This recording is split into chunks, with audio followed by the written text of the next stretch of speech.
Friends, welcome back to my channel. ఈరోజు మీకు ఈ సీరియల్లో ఏం జరిగిందో తెలుసుకోవాలి అనుకుంటున్నారా?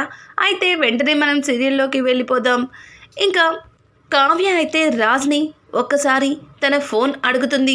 అలా అడగడంతో రాజ్, నా ఫోన్ నేను చచ్చినా నీకు ఇవ్వను అని చెప్పడంతో, ఏంటండి మీరు చిన్న పిల్లాడిలాగా ఫోన్ అడుగుతుంటే ఇలా వాదిస్తున్నారు? ఫోనేగా అడిగాను, నేనేమి ఆ బిడ్డ తల్లి గురించి అడగలేదు కదా అని అంటుంటే, ఏయ్ తిప్పి తిప్పి నువ్వక్కడికి తీసుకొస్తావేంటి? అయినా నీకు ఫోన్ ఉంది కదా, నా ఫోన్తో నీకేంటి పని అని అడగడంతో, అది కాదండి, నా ఫోన్లో బ్యాలెన్స్ లేదు, ఒక్కసారి మా పుట్టింటికి ఫోన్ చేయాలి అని చెప్పడంతో ఇక రాజ్ అయితే కావ్యకి ఫోన్ అయితే ఇస్తాడు. ఇంకా ఫోన్ తీసుకుని బయట బాల్కనీలోకి వెళ్తుంది. అటు ఇటు చూసుకుని ఇంకా వెంటనే తన ఫోన్లో ఉన్న ల్యాండ్లైన్ నెంబర్ని కావ్య అప్పుకి సెండ్ చేస్తుంది.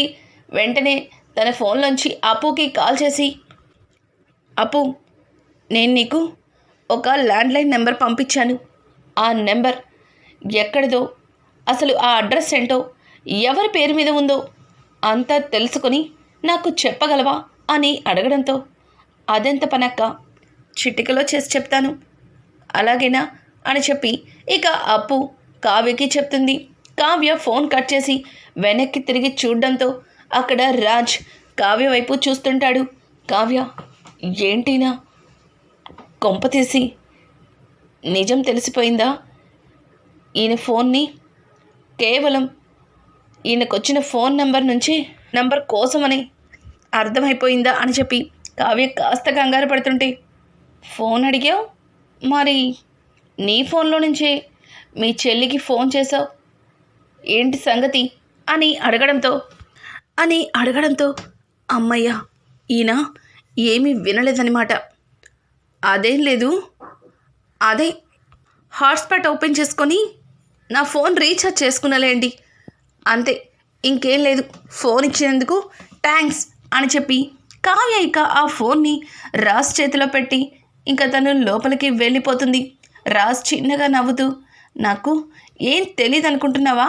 నాకంతా తెలుసు, నువ్వు ఆ బిడ్డ తల్లి కోసం చాలా పాటలు పడుతున్నావు, కానీ అది సమయం వచ్చినప్పుడు నేనే నీకు చెప్తాను అని చెప్పి ఇంకా రాజ్ తన మనసులో అనుకుని చిన్నగా నవ్వుకొని లోపలికైతే వెళ్ళిపోతాడు.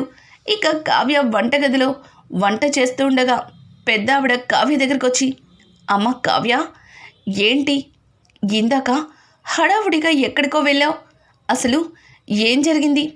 మళ్ళీ తిరిగి వచ్చాక చెప్తా అన్నావు అని అడగడంతో, అదేం లేదు అమ్మమ్మగారు, ఆయన ఎవరికో డబ్బు ఇవ్వడానికి వెళ్ళారు, పైగా ఆ డబ్బు ఇచ్చిన వాడిని తన్ని మరీ డబ్బు ఇచ్చారు, ఎందుకు ఇచ్చారో ఏంటో ఏమీ అర్థం కావట్లేదు, నాకు తెలిసి ఆ బిడ్డ తల్లికి ఆ డబ్బు ఇచ్చి గొడవ చేయకుండా ఆవిడ్ని ఆపుతున్నాడేమో అని అనుకుంటున్నాను, కానీ ఒక మగాయన వచ్చాడు, ఇంకొకసారి నన్ను బ్లాక్మెయిల్ చేస్తే ఊరుకోనని, ఇది మా ఫ్యామిలీ సమస్యని ఆయన అతనికి చాలా గట్టి వార్నింగే ఇచ్చారు, నాకేమీ అర్థం కావట్లేదు, అసలు ఏం జరుగుతుందో కూడా తెలియటం లేదు అని ఇక కావ్య పెద్ద ఆవిడతో చెప్తుంది.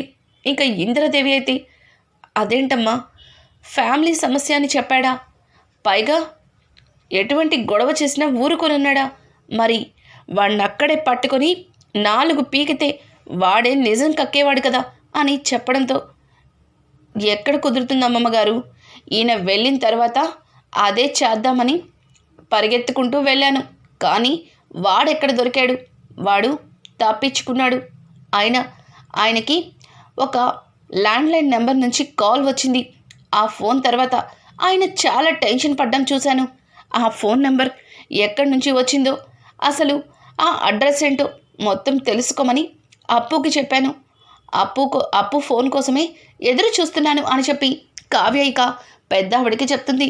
ఇక ఇక్కడ చూస్తే స్వప్న ఆ డాక్యుమెంట్స్ ఇంట్లో తన దగ్గర నుంచి మాయమయ్యి ఆ సేట్ దగ్గరికి ఎలా వచ్చాయి, అలాగే సేట్ తీసుకువచ్చిన ఆ పేపర్స్ మీద సంతకం స్వప్నది ఎలా వచ్చింది అని చెప్పి స్వప్న తెగ ఆలోచిస్తూ ఇంకా మొత్తం ఇల్లంతా చూస్తుంటుంది.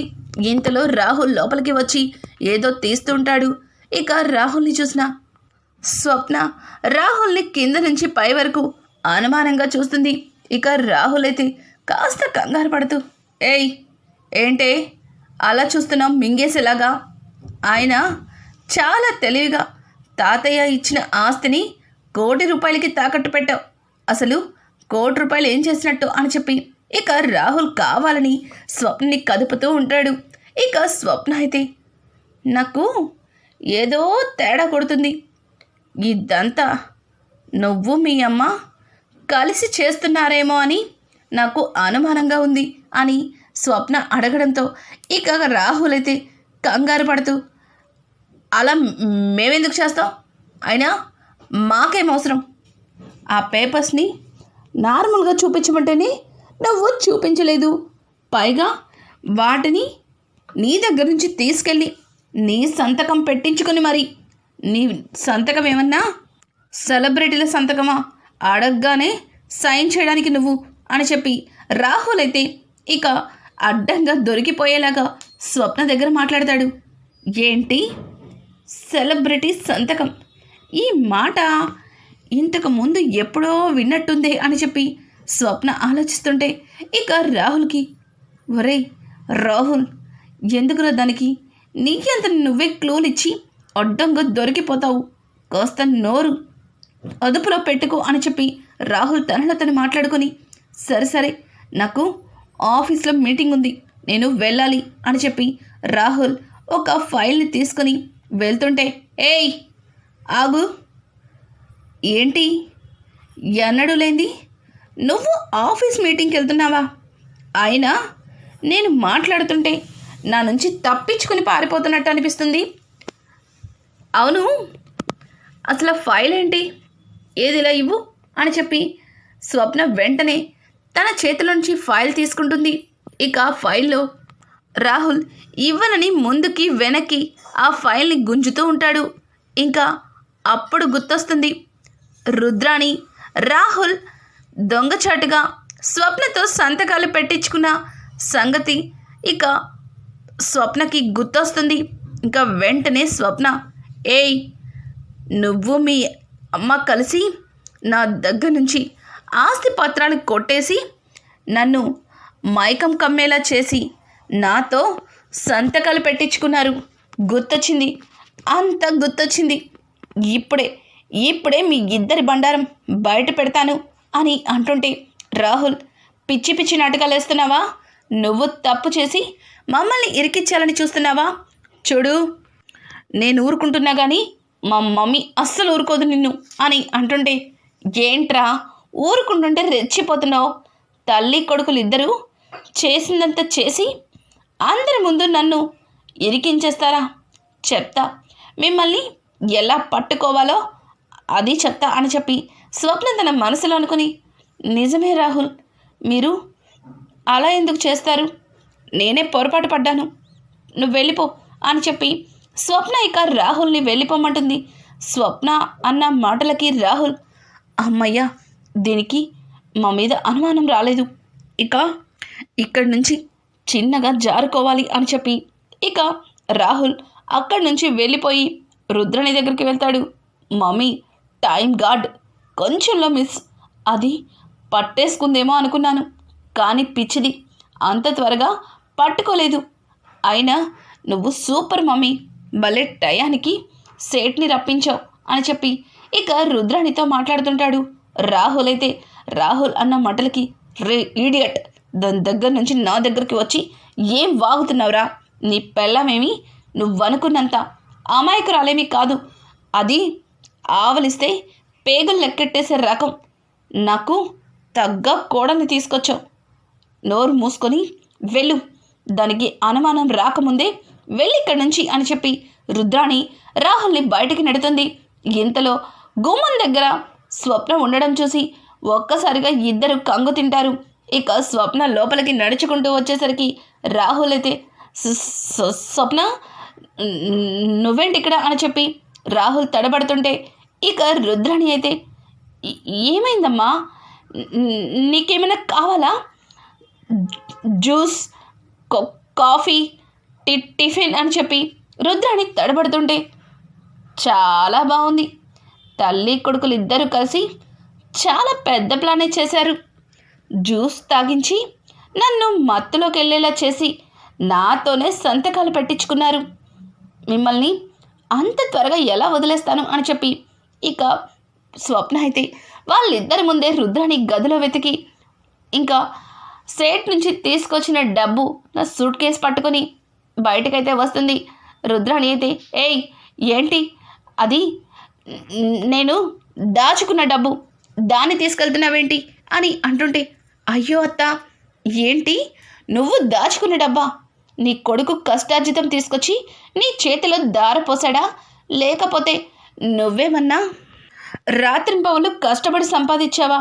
ఇది ఆ పేపర్స్ని తాకట్టు పెట్టి తీసుకొచ్చిన డబ్బే కదా, నాకు తెలుసు మీ గురించి అని అనడంతో, ఏంటి స్వప్న నీ ఇష్టం వచ్చినట్టు మాట్లాడుతున్నావు? అవి మా అన్నయ్యల దగ్గర నాన్న దగ్గర అప్పుడప్పుడు సేవ్ చేసిన మనీ, అది దాన్ని నీకు పుట్టపోయే పిల్లల కోసమే దాచిపెట్టాను.